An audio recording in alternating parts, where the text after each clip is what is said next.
হাতুৰঙি ৰামধেনু ডাৱৰত লুকাই কোনেও নুবুজে কাকো নিজকে ধীৰাই শুনেৰে সজোৱা প্ৰজা জহি খহি যায় কোনে আহি সাজিবহি পাৰিব দুনাই। Good morning. Morning sir. Morning sir. Good morning sir.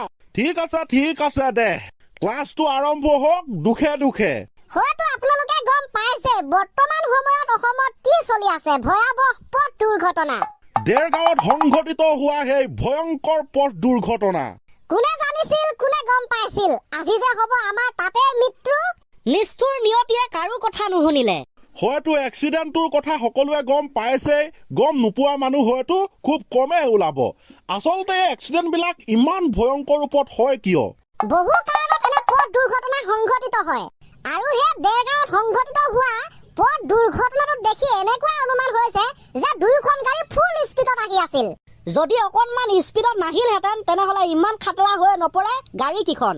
আৰু আটাইতকৈ ডাঙৰ কথাটো হ'ল যিটো সময়ত সেই বাছকেইখন এক্সিডেণ্ট হৈছিল সেইটো সময়তো পুৰা কুঁৱলী থাকে, ইমান কুঁৱলীৰ মাজত ভালকে দেখা নেপাব কেতিয়াও।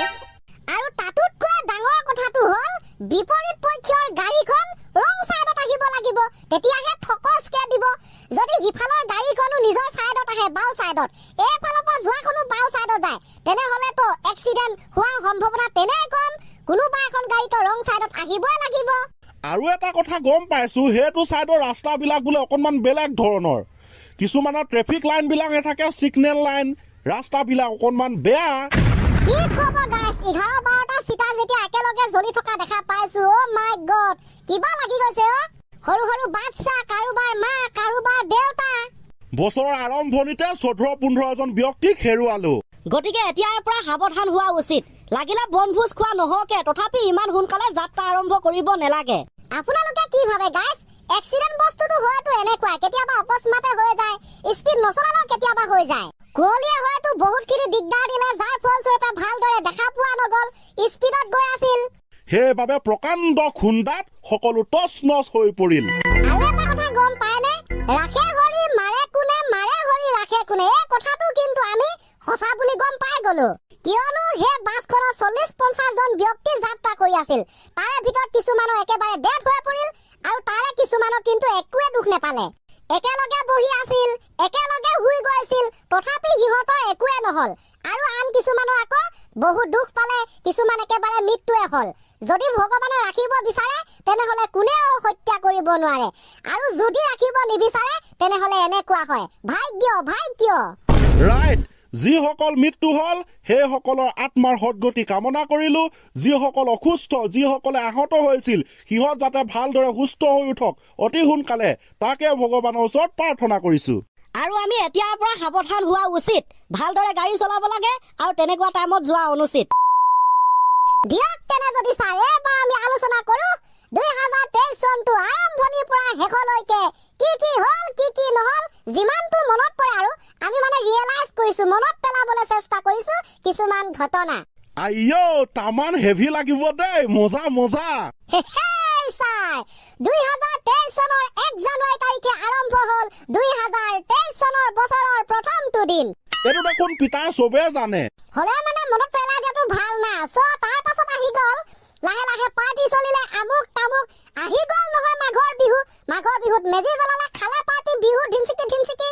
আইঅ' মোৰ মনত পৰি গ'ল, সেইটো সময়তে কোনোবা এখন ঠাইত RPM 8 PM যি মদৰ বটল, সেই মদৰ বটলৰ এটা ভেলাঘৰ বনাইছিলে, হয় নাই? হয় ছাৰ, ৰাইট ক'লে আপুনি। দে ঠিক আছে। তাৰপিছত আৰু কিছুমান পৰিঘটনা হৈছিল নহৈছিল মনত নাই। আহি গ'ল বহু চৰ্চিত কণ্ট্ৰভাৰ্চি চলা এখন চিনেমা, শ্বাহৰুখ খানৰ পাঠান। অ' তো পাঠান হেভি। তাৰপিছত আমাৰ মনত পৰা অনুসৰি আহি গ'ল সৰস্বতী পূজাৰ কথাটো আমি নকলেও হ'ব। তাৰ পাছতে আহি গ'ল গুণোৎসৱ। কি হয় কি নহয় সকলো গম পায়। এইটো বাৰু গম পোৱা যায় দে।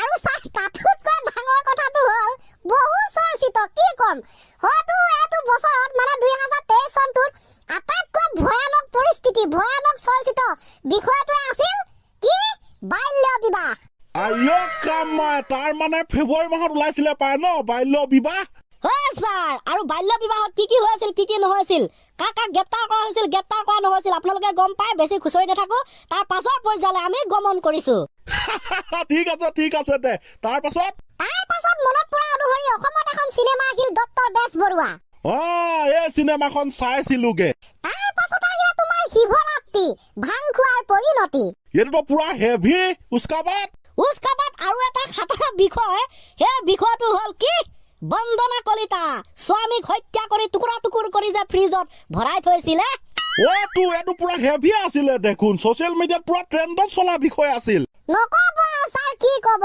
তাৰ পাছত কি আহি গ'ল গম পাই নাই অসমত চলি গ'ল তোমাৰ পেপে কৰিশ্মা নাথ পেপে বৰ বেয়াকে হিট মাৰিছিলে গাইছ আইঅ পিতাহঁত বৰ খাটাৰা বিষয় এটা মনত পেলাই দিলি হয় নেকি ছাৰ আহুনো বৰ খাটাৰা পেপে বিষয় আপোনালোকে কি কব গাইছ কমেণ্টি মাৰি দিয়ক উস্কাবাত আহি গ'ল হলি উস্কাবাত আহি গ'ল কি মেট্ৰিক পৰীক্ষা আৰু মেট্ৰিক পৰীক্ষাতে সংঘটিত হ'ল বৰ বেলেগ ধৰণৰ পৰিস্থিতি মেট্ৰিক পৰীক্ষাৰ প্ৰশ্ন কাকত হ'ল লিক ফাদিল আগতীয়াকে বোলো এইটো ঘটনা কোনেও পাহৰিব নোৱাৰে দেই চবৰে মনত থাকিব লাগিব না যি পৰিস্থিতি হৈছিল অসমত উস্কাবাত ক তাৰ পাছত সৰুকে আকৌ এটা বিষয় ট্ৰেণ্ডিঙত চলিছিলে অসমৰ ছচিয়েল মিডিয়াত নাহিদ আফ্ৰিন যি বেলেগৰ বঁটা যেন দিয়া হৈছিল নাইবা লোৱা হৈছিল এতিয়াও চলিছিলে তাৰ পাছতে অসমৰ হিয়াৰ আমঠু আহি গ'ল বহাগ বিহু আৰু বিহুত কি হৈছিল নহৈছিল আমি সকলোৱে জানো কম উৎফুল্লিত বিষয় অসমৰ বাবে গৌৰৱৰ বিষয়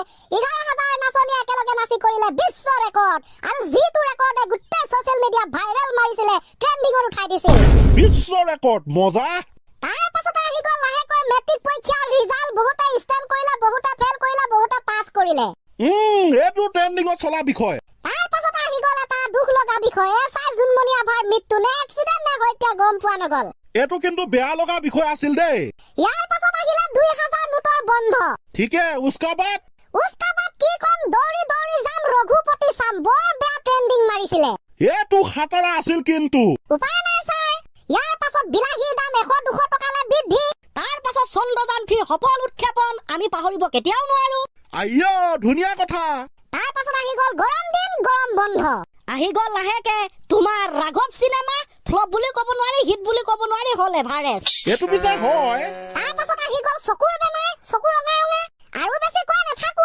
লাষ্ট এটা ট্ৰেণ্ডিঙত চলা বিষয় আছিল তোমাৰ অমৃত বৃক্ষ গছ পুলি ৰোপণ কি ক'ব কোনে পাহৰিব পাৰিব অমৃত বৃক্ষ কোনেও নোৱাৰে পাহৰিব লাষ্টৰ ফালে গৈছিলগে গাইছ লাষ্টৰ ফালে বছৰৰ লাষ্ট ডিচেম্বৰ পাৰ্টি চলিলে বাকীখিনি নকম কাইলৈ কম দুখ লাগিব আৰু এনেকৈয়ে শেষ হ'ল আৰম্ভণিৰ পৰা শেষলৈকে 2023 চনটো থুলমূলকে সকলোবিলাক কথা এইকেইটাই উনুকিয়ালে তেনে যদি গাইছ ইমানতে আজি মাৰিলো সমাপ্তি